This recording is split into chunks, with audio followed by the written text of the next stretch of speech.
Jason. Jason is a student, a graduate student. He went to NYU and then to Stony Brook, which is a good school, good physics school. And so, but he's doing philosophy of science. So I'm saying that Aristotle, opened with Aristotle, had these four kinds of causes. And as a physicist, I really only know what Aristotle called the efficient cause, okay, which is like the ordinary, idea of cause, that it's a past cause, future effect. The flow of causation goes, to the future, from the past to the future. It's unidirectional. Technically, it's called retarded causation. Retarded in physics terms. And up until recently, I was saying that physicists only recognize that one cause. So and that's why I forgot what the other three were. But the big revolution is the final cause now: teleology, destiny, purpose, sort of thing. And strangely enough, the metaphysics of Teilhard de Chardin, the Jesuit from the 20s, he was actually, the Jesuits have some pretty smart people, actually. They're the brains of the Catholic Church. And I guess Teilhard was, actually he was considered, he was like banned by they went before the Inquisition like Galileo because he's a heretic, because anybody who's smart is banned, right? He's a heretic.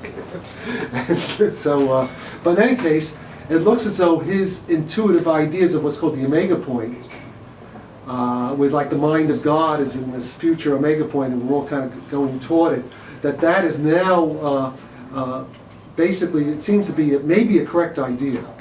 In a technical sense. I'm not talking just in terms of theology and metaphysics. I'm talking about hard quantitative physics that leads to machinery and stuff that you can test the ideas with. That it's that the universe may be literally created from the future. In other words, the Big Bang creation of the universe was, so to speak, almost like in the Bible, an act of God from the future. But God is like alive and well in the future. I'm simplifying a little bit.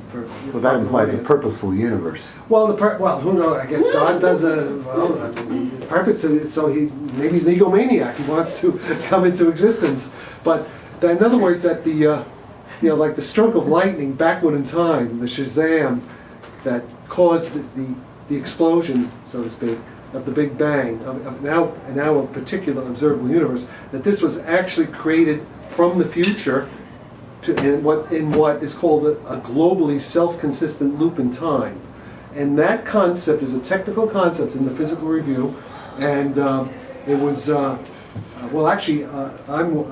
independently thought of it, but also a guy named Igor Novikov, who's a professor in Moscow.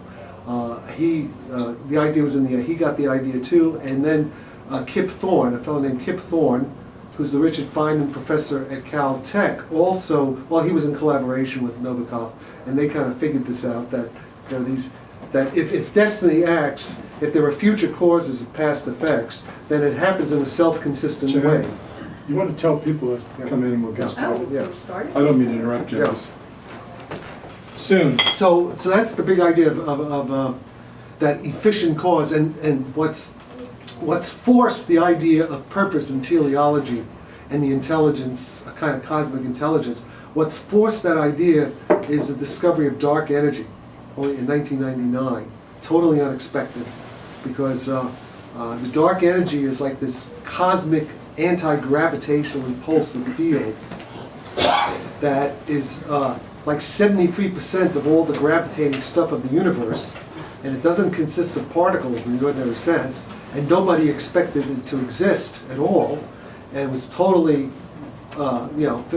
totally took physicists by surprise. What happened, there's a couple of physicists at Berkeley, I forget where the other team is, maybe it's Stony Brook, I forget, these two teams of astrophysicists, and they're looking at what are called Type 1A supernovae, which are, certain stars, they collapse, and when they collapse, they explode with a tremendous amount of energy. And there's a particular class of these stars that are called Type 1A supernovae, and they're very, we understand the physics of them pretty well, so they can calculate sort of everything that happens with them, so they are standard candles, so to speak. You can sort of, if you calculate the energy from such a stellar explosion, the astronomers, they can figure out just exactly how far away it is and stuff like that. So the ways of calibrating the size of the universe.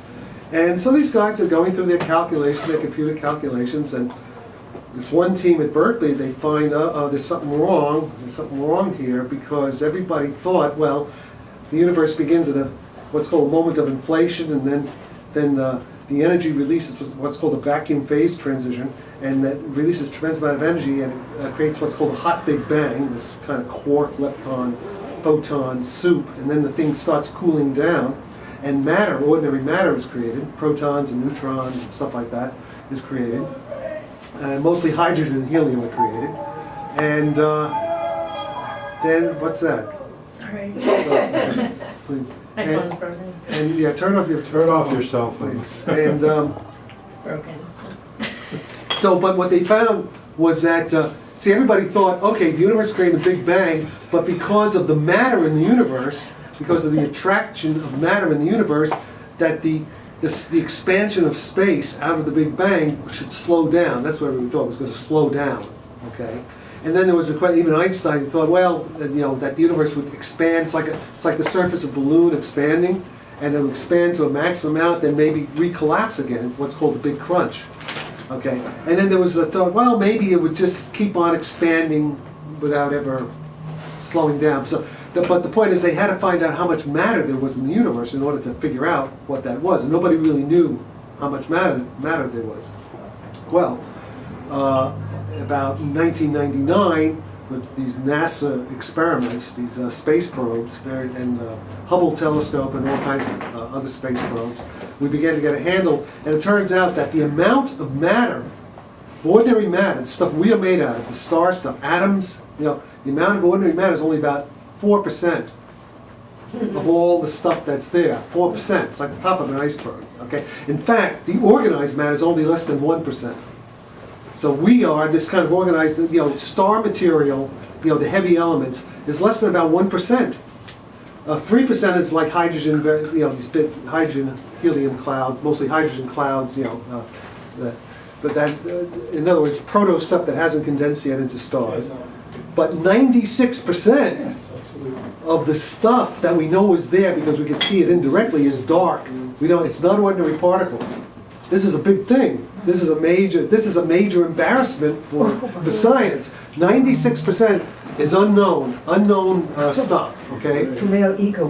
Okay. So what happened was, here's what happened. So like in 1999, year 2000, around the turn of the millennium. So what they from analyzing their data, they say it looks, not only is the universe not slowing down, but it's accelerating. It's called the accelerating universe. There's this anti-gravity repulsion. So instead of the balloon reaching a maximum, then shrinking again, it's actually going faster and faster and faster and faster. It's called the accelerating universe. And what's doing that is called the dark energy. Okay, now remember I said there was 96% of the stuff in the universe is dark, but about 3/4 of that 96% is what's called dark energy, and it's this anti-gravitational field, okay? The rest of it, about 1/4 of it, is called dark matter. And it has the opposite effect. But there's less of it. It attracts. It's just dark stuff. For example, if you look at our galaxy, there's what's called the Galactic Halo. At the center of our galaxy, there's like this big black sphere. It's like the monolith, except it's like this big black sphere, and we know it's there. We don't see it directly. It doesn't emit any light. It's a very strange thing. We're able to tell by looking at the speed of stars, of solar systems, circling around this big black blob, big black spherical blob called the Galactic Halo. And in fact, if it wasn't for this big blob of dark matter stuff, whatever it is, the galaxy would be unstable, and all the stars, we'd be off on our own.